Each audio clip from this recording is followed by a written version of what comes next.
Hello student, welcome to my channel. आज हम करने वाले हैं lesson 23 environmental awareness. Environmental awareness geo का चैप्टर है, ज्योग्राफी का यानी भूगोल का। आपके 6 to 10th में ज्योग्राफी के पहले ही चैप्टर में नॉर्मली मिल जाएगा। तो प्रॉब्लम ये क्वेश्चन यहाँ पे उठता है कि इन्वायरमेंटल जो चैप्टर है ये ज्योग्राफी का है, तो पॉलिटिकल में आया क्यों और इसका क्या मोटिव है। सबसे बिगेस्ट क्वेश्चन ये आता है माइंड में कि जब हम चैप्टर पढ़ते हैं तो ये सीबीएसई में भी आपके क्लास +2 पॉलिटिकल साइंस में इन्वायरमेंट है और क्वेश्चन भी आते हैं 5 मार्क्स में, और एनआईओएस में 8 मार्क्स में आते हैं इन्वायरमेंटल अवेयरनेस पे। तो यहाँ पे जो क्वेश्चन है इन्वायरमेंट अवेयरनेस पे, इन्वायरमेंट को प्रोटेक्ट करना, सिक्योर करना और उसे डिग्रेशन यानी उसे खराब नुकसान भी पहुँचाना, ये सब में पॉलिटिकल का बहुत बड़ा रोल है। अगर प्रोटेक्ट करने के लिए जो लॉज बनते हैं वो पॉलिटिकल पावर की हेल्प से ही बनेगा। अब इंडस्ट्री को भी परमिट पॉलिटिकल पार्टी ही देती है, जो ऑफिसर्स देते हैं वो पॉलिटिकल पार्टी के ही होते हैं और उन्हीं की हेल्प से उन्हें परमिट मिल जाती है। तो जो इंडस्ट्री होती है उससे भी इन्वायरमेंट को नुकसान होता है।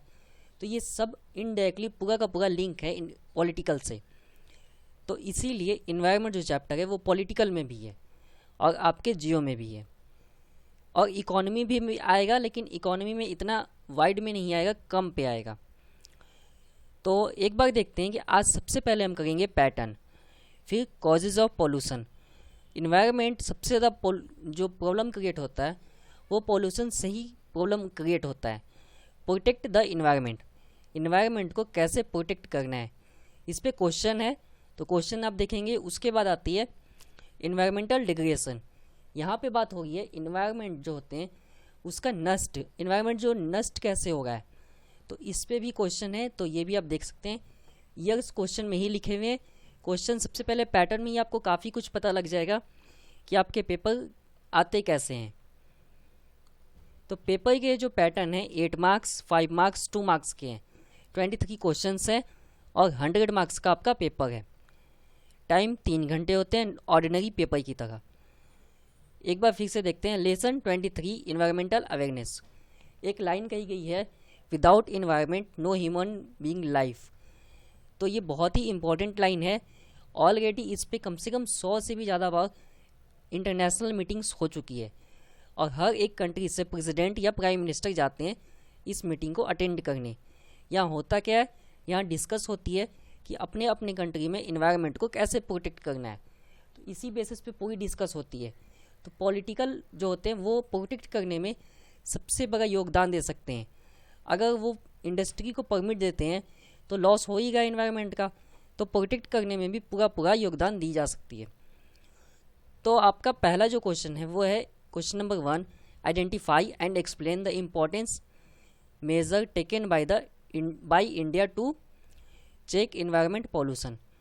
हमें क्वेश्चन पूछा गया है जो कॉजेज़ है पॉल्यूशन के, वो कॉजेज़ बताने आपको इम्पॉर्टेंट कि जो बड़े बड़े कारण हैं इन्वायरमेंट को नुकसान करने के लिए, तो वो है पॉल्यूशन। अब पॉल्यूशन क्यों हो रहा है वो आपको बतानी है। क्वेश्चन आया हुआ है 2014 में एक क्वेश्चन और दूसरा 17 में आया हुआ है। तो यहाँ पे आपके दो अलग अलग टाइमिंग पे क्वेश्चन आए हुए हैं, आपने देख लिया। तो फर्स्ट पॉइंट है इन्वायरमेंटल कोड्स। आपको पता होगा कि सबसे ज़्यादा जो पोल्यूशन क्रिएट होता है वो होते हैं आपके फैक्ट्रीज से। तो कोर्ट्स ने ऑलरेडी स्पेशली ये प्रोवाइड करा दिया है, लॉ बनाए हैं कि जो भी फैक्ट्रीज है वो पोल्यूटेड कम करेगा, क्या सोयल, एयर, इन सब को कम पोल्यूटेड करेगा। तो इस पर ऑलरेडी लॉ है। उसके बाद इन्वायरमेंटली फ्रेंडली प्रोडक्ट ये यूज़ करना है। ISI मार्क वाले ये यूज़ करेंगे, जो ISI एग मार्क, इन सब प्रोडक्ट को यूज़ करना है। क्यों? क्योंकि अगर यूज़ नहीं करेंगे तो इन्वायरमेंट ज़्यादा पोल्यूटेड होएगा। फ्रीजिंग पेट्रोल ग्लासेस, यहाँ पे आपसे बताए गए हैं जो ऑयल फैक्ट्री है वो सबसे ज़्यादा पोल्यूटेड करता है इन्वायरमेंट को।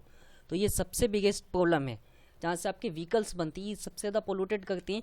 क्योंकि सबसे पहले जो आपके मेटल्स होते हैं, मेटल्स को रिफाइन करने में बहुत ही ज़्यादा ऑयल लगता है। उसके अलावा उसको पूरा का पूरा व्हीकल रेडी करने में अच्छा खासा प्रॉब्लम क्रिएट होता है। फिर ऑलरेडी जो पेट्रोलियम कंपनीज हैं, इंडस्ट्रीज़ है, वो ऑलरेडी पोल्यूटेड करते हैं इन्वायरमेंट को। सबसे ज़्यादा वाटर, तो वाटर इसमें सबसे ज़्यादा पोल्यूटेड होता है। अब बात करते हैं कि हमारी जो केमिकल्स है वो आपकी क्रॉप्स को और एग्रीकल्चर सिस्टम को कैसे पूरा डैमेज करते हैं। तो उसका एक रीज़न है DDT, BHC, ये ऐसे केमिकल है, और एक है मेथालॉन। ये 3 ऐसे केमिकल्स थे जो ऑलरेडी इंडिया ने बैन कर दिए। एक टाइम था कि जब इन्हीं की हेल्प से सबसे ज़्यादा गेहूं की उत्पाद की गई, वीट्स की। इसकी हेल्प से गेहूं की बहुत ही ज़्यादा बढ़ोतरी हुई थी, इसलिए इनकी डिमांडिंग बढ़ी थी। लेकिन किसी भी एक कृषक को, खेती करने वाले व्यक्ति को, फार्मर्स को नहीं पता होता है कि वो उसे कितनी क्वांटिटी में डालना होता है। वो बेनिफिशियल के लिए डाल रहा था ज़्यादा, और आज ऐसी स्थिति है कि उस ज़मीन पर कुछ भी खेती नहीं की जा सकती है। अगर फसल उगती है तो फसल खाते ही सीधा कैंसर है। तो ऐसे कई सारे एरियाज़ का एरिया पूरा बैन है कि वो पूरे एरिया में आज भी जो एयर है वो इतना पोल्यूटेड है कि वहाँ अगर कोई 2 घंटे 3 घंटे रुक के आता है तो उसे कैंसर हो जाएगा। तो ये इतना ज़्यादा केमिकल और हार्मफुल होता है। नेशनल वेस्ट मैनेजमेंट काउंसिलिंग ये इसलिए बनाया गया क्योंकि हर एक स्टेट अच्छा खासा वेस्ट इकट्ठा करता है, तो उस वेस्ट का रिसाइकल और मैनेजमेंट करना बहुत ज़रूरी है। और इसके लिए अलग अलग प्लांट्स लगाए गए हैं ताकि यूज़ हो सके। तो थर्मल प्लांट्स है, उसके अलावा आपकी जो रिसाइकलिंग प्लांट्स है, फर्टिलाइजिंग प्लांट है, तो ये सब लगे हुए हैं। लेकिन इनकी जो क्वांटिटी है प्लांट्स की, ये कम है, बहुत ही ज़्यादा कम मात्रा में करते हैं, जबकि वेस्ट की क्वांटिटी बहुत ज़्यादा है। तो आप समझ चुके होंगे वेस्ट, मान लीजिए वेस्ट जो है यहाँ पे आता है 10 टन, और इसमें से रिसाइकल होता है सिर्फ 1 टन, 9 टन बच गया। अगले डे फिर उतना ही वेस्ट आएगा। इसी रीज़न से वेस्ट आज बहुत ज़्यादा है। एग्जाम्पल के लिए अलग अलग स्टेट के जो किनारे हैं वहीं पे सारा वेस्ट रखा होता है। तो ये आपके सबसे बिगेस्ट कॉजेस थे। पॉल्यूशन बाय मोटर व्हीकल्स, ये तो नॉर्मली पता है। बीच होटल्स, बीच पे जो होटल बनते हैं, नदी किनारे जो होटल्स होते हैं, सबसे ज़्यादा पोल्यूटेड करते हैं। सारा वेस्ट नदी के किनारे फेंक देंगे, क्यों? क्योंकि कोई इंक्वायरी नहीं होगी, इसीलिए। National river action plan, Ganga Swachh Abhiyan, आपने सुना होगा ये लाइनिंग, ये इसी के अंदर आते हैं ये भी अभियान। तो ये पूरी गवर्नमेंट के द्वारा ही होती है, पॉलिटिकल पावर ही सपोर्ट करते हैं इन सबको, नहीं तो ये पॉलिसी कभी भी इम्प्लीमेंट नहीं होएगा। सोलर एनर्जी कमीशन, ये इसलिए बनाया गया था कमीशन ताकि इंडिया में सोलर सिस्टम को डेवलप किया जा सके।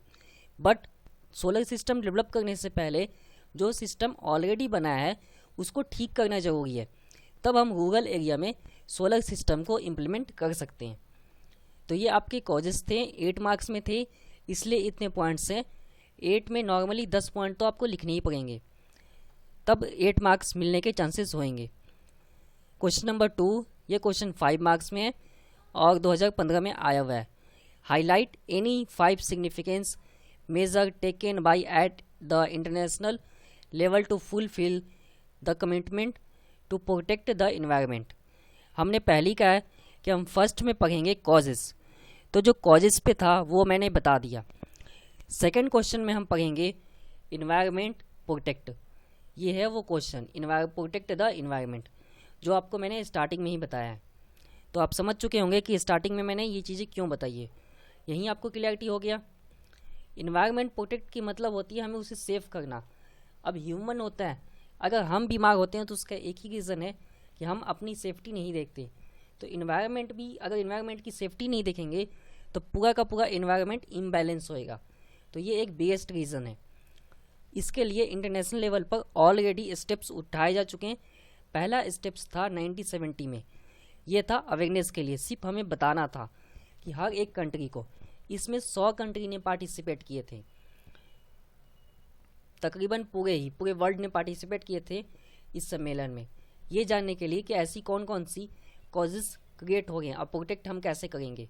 और सब ने अपने अपने कंट्री में जाके उस लॉ को, उस रूल्स को इम्प्लीमेंट किया। सेकंड जो था आपका इंटरनेशनल मीटिंग कमिटमेंट, वो था 1972 में, 2 साल के बाद। और थर्ड जो था 1986, ये इंडिया लेवल पर था और इंडिया ने अपने कंट्री में पूरी इम्प्लीमेंट की है इसे। लॉ ऑन इन्वायरमेंटल प्रोटेक्ट, अगर जंगल के किसी भी पेड़ को काटे जाएंगे तो वो 1 एक्ट के अंदर उसे सज़ा दी जाएगी। अगर उसके पास एक भी पेड़ काटने की अगर परमिट नहीं है और पेड़ काट रहा है, ट्रीज कट गए हैं, तो पनिशमेंट मिलेगी, सीधा जेल होती है और जुर्माना अलग है। और इसमें कोई भी इसमें छूट नहीं है, डायरेक्ट पनिशमेंट मिलती है इसमें। तो 1986 में ये इंडिया ने लॉ बनाए थे, ये इंटरनेशनल लेवल पे नहीं है, ये 2 थे जो मीटिंग्स थी। 3rd मीटिंग्स हुई है तो इंडिया ने अपनी कंट्री में आकर लॉ बनाए। अब बात करते हैं सेफ्टी, इन्वायरमेंट की सेफ्टी, इन्वायरमेंट की हेल्थ, उस पर जो डेवलपिंग सिस्टम है हम उन ऑब्जेक्ट्स पर देखेंगे जिसके द्वारा इन सेफ्टीज़ में प्रॉब्लम क्रिएट होता है। तो सबसे बिगेस्ट रीज़न है lock in living standard. Living standard बहुत ही बड़ा मैटर है। अगर लिविंग स्टैंडर्ड को ठीक किया जाए तो हम इन्वायरमेंट को बैलेंस में रख सकते हैं। प्रिंसिपल ऑफ इकोलॉजी सिस्टम हमें क्रिएट करना होगा, estimate the impact of environment, तभी जाकर एक इम्पैक्ट होएगा इन्वायरमेंट पर, ताकि प्रोटेक्ट हो इन्वायरमेंट का। हमें टेक्निकल प्रोटेक्शन करनी पड़ेगी इन्वायरमेंट की, वेस्ट का यूज़ करना पड़ेगा, वेस्ट को रिसोर्सेज की तरह यूज़ करना है। प्लस सबसे बिगेस्ट रीज़न है जो बायोडाइवर्सिटी सिस्टम है वर्ल्ड कंट्री में, हर एक कंट्री को प्रोटेक्ट करने के लिए अपने birds, animal, mountains, rain, desert, acquired area, lake, beach, river, इन सब की सेफ्टी करनी पड़ेगी। विदाउट सेफ्टी हम इसका सोल्यूशन नहीं कर सकते और ना ही प्रोटेक्ट कर सकते हैं। पहले इन सब को बैलेंस करना होगा तो इन्वायरमेंट ऑटोमेटिक बैलेंस हो जाएगा। तो ये एक थी जिसमें हमसे प्रोटेक्ट बेसिस पे क्वेश्चन पूछे गए थे। तो आपका कॉन्सेप्ट भी कुछ हद तक हो गया क्लियर और आपके प्रोटेक्ट वाले जो क्वेश्चन हैं वो भी कंप्लीटेड हो चुके हैं। अब बात करते हैं 3rd क्वेश्चन। तो 3rd क्वेश्चन में है ही क्या, what is the environmental degradation. Environment को जो नष्ट हो रहा है उसका कारण क्या है, पहले पूछा गया आपसे पहले में कि इन्वायरमेंट नष्ट क्या है। Describe any one problem of environmental degradation. पर्यावरण सन का मतलब होता है पर्यावरण का नष्ट होना। क्वेश्चन 5 नंबर में है और 2015 में आया हुआ है। तो पर्यावरण नष्ट कैसे होता है, सिंपल सा रीज़न है, पर्यावरण का हम ध्यान नहीं रखेंगे वो नष्ट हो जाएगा। अगर हम अपना ही ध्यान नहीं रखेंगे तो हम भी नष्ट हो जाएंगे ना। तो इसी तरह अगर हम पर्यावरण का ध्यान नहीं रखेंगे, हम इंडस्ट्री में जो मटेरियल्स यूज़ है उससे हम बिल्कुल चीप क्वालिटी इसका यूज़ करेंगे, इन्वायरमेंट को पोल्यूटेड करेंगे, वाटर पोल्यूटेड करेंगे, एयर पोल्यूटेड करेंगे, तो ऑटोमेटिकली पूरा इन्वायरमेंट आपका डिग्रेडेशन हो जाएगा इन्वायरमेंट का। तो ये एक बिगेस्ट रीज़न है। अब देखते हैं आंसर के अकॉर्डिंग आपने लिखना क्या एग्जैक्ट, ताकि आपको 5 मार्क्स मिल सकें। There are different reason for supporting element of life.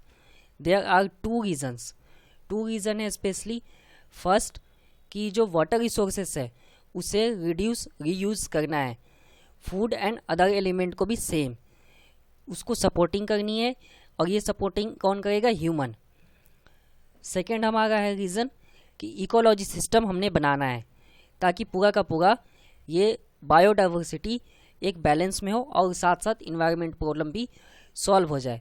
तो पहला स्टेप था causes pollution, water pollution, land pollution and other elements, heavy metals, minerals deposed are environment problem. ये बिगेस्ट प्रॉब्लम है, इन्हीं के कारण पूरा का पूरा इन्वायरमेंट पॉल्यूटेड हो रहा है। अगर ये सब बैलेंस हो तो इन्वायरमेंट पॉल्यूटेड ही नहीं होएगा। ये एक बिगेस्ट रीज़न है डिग्रेडेशन का। तो हमें सबसे पहले इन पॉल्यूटेड सिस्टम को रोकना होगा, तब जाकर हम इस डिग्रेडेशन को रोक सकते हैं। Known the value of atmosphere that surround the earth. हम सब जानते हैं कि अर्थ के अराउंड पूरा एटमॉस्फेयर है, उसकी वैल्यू भी जानते हैं। तो हमें इसीलिए इन सब को ये यहाँ पे दी गई है सोइल की, lithosphere, soil, water is the water layer, यहाँ पे दी गई है कि वाटर की कितनी लेयर है। तो ये इंपॉर्टेंट नहीं है, डायरेक्ट हमने सीधा शो कर दिया। When the plant and animal on the earth, तभी प्लांट और अर्थ रह पाएंगे, डिग्रेडेशन का अंत होएगा। डिग्रेडेशन जो हो रहा है बहुत ही हाई लेवल पे हो रहा है, आपको शायद पता भी नहीं है कि एक साल में कम से कम 8-9 मिलियन जो आपकी लैंड है वो ख़त्म हो जा रही है। और ये बहुत ज़्यादा ज़मीन होता है। तकरीबन कहा जाए तो आधी स्टेट, इंडिया के किसी छोटे स्टेट को ले लो तो इतना ज़मीन का सीधा वेस्ट हो रहा है। कैसे? इंडस्ट्री की मेकिंग हो रही है इन सब सिस्टम के द्वारा। अगर हम इसे रोक दिए तो बहुत सारी प्रॉब्लम्स को हम रोक सकते हैं। इन फ्यूचर ऐसी प्रॉब्लम क्रिएट नहीं होएगा। तो इसमें आप सबसे बिगेस्ट ले लीजिए, एनर्जी सोर्स को बढ़ाना पड़ेगा, नेचर सोर्स को यूज़ करना पड़ेगा, रिसाइकल रीयूज़ को बढ़ाना पड़ेगा, वेस्ट मैनेजमेंट कंट्रोलिंग, ये सब चाहिए। तब जाकर आप इन सब प्रॉब्लम से निपट सकते हैं। तो ये कुछ थे जो आपको इस आंसर में याद करने में हेल्प होएगा। तो उम्मीद है चैप्टर तो कंप्लीटेड हो ही गया है, उम्मीद है आपको समझ में आ भी गया है, मार्क्स भी पता लग गए, जो कॉजेज़ थे वो पता लग गए, प्रोटेक्ट पता लग गया, डिग्रेशन पता लग गया। प्लस एक क्वेश्चन मैं आपसे पूछता हूँ, इन्वायरमेंट डे कब मनाया जाता है? तो इन्वायरमेंट डे सबसे स्पेशली है कि हर साल सेलिब्रेट की जाती है और स्कूल कॉलेजेस में कंपटीशन भी करवाए जाते हैं। तो आपका ऑलरेडी चैप्टर कंप्लीट है। कोई डाउट हो तो कमेंट बॉक्स में बताइए। अगले वीडियो में मिलेंगे। देखने के लिए धन्यवाद। लाइक से कमेंट कीजिए।